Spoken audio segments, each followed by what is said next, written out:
Okay, guys, this is what we know so far about Esteban Santiago is that he reportedly was a U.S. citizen with military identification and is accused of being the shooter who randomly gunned down at least 13 people at Fort Lauderdale-Hollywood International Airport, baggage claimed area.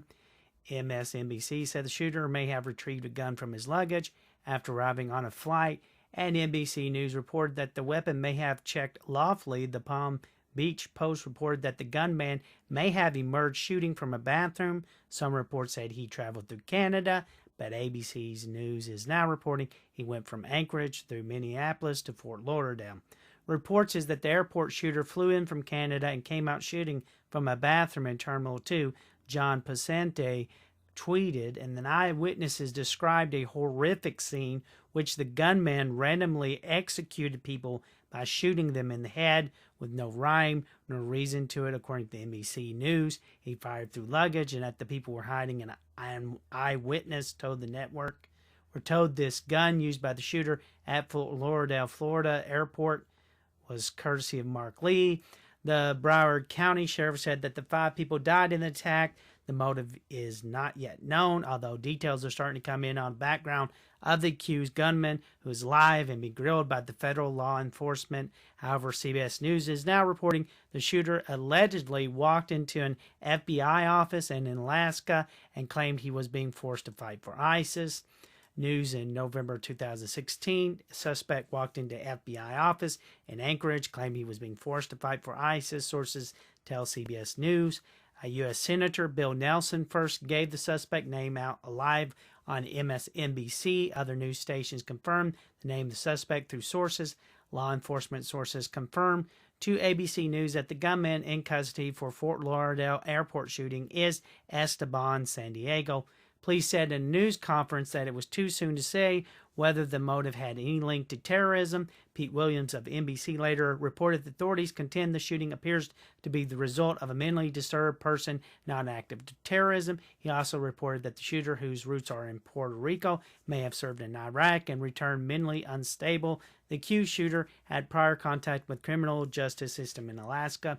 According to NBC Miami, eyewitnesses reported that the active shooter, who is now in custody, killed 5 people, injured 8 while moving methodically down the carousel in the baggage claim area.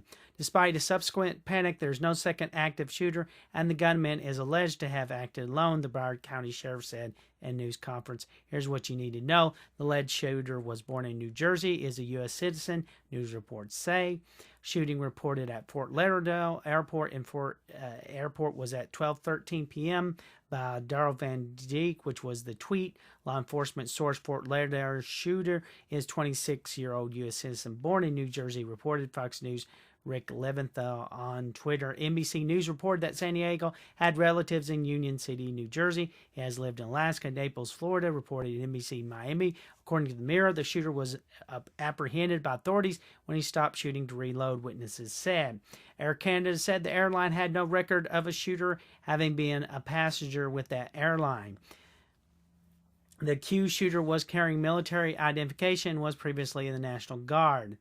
According to the Fort Lauderdale, a U.S. Senator Bill Nelson said the 26-year-old was carrying military identification.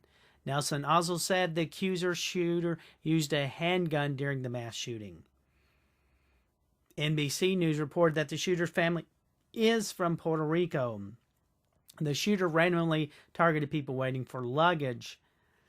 John Schlittner, who was returning from a cruise, said on NBC News that was like a shooting gallery. He said that was no security around, and the shooter reloaded and kept shooting, he told Fox News. The suspect may have arrived on a flight and checked his gun into luggage. This is another thing we're learning as well. Alaska court records showed that he was charged with a small, it was related to domestic violence, the Daily Beast reported.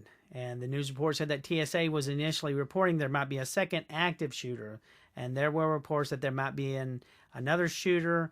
And, of course, this was at Terminal 1, which we haven't confirmed. And earlier they said that there was. Some people are trying to say that there was a second shooter. but there is no evidence at this time of a second shooter. And those are some things that are disturbing to know about Esteban Santiago. And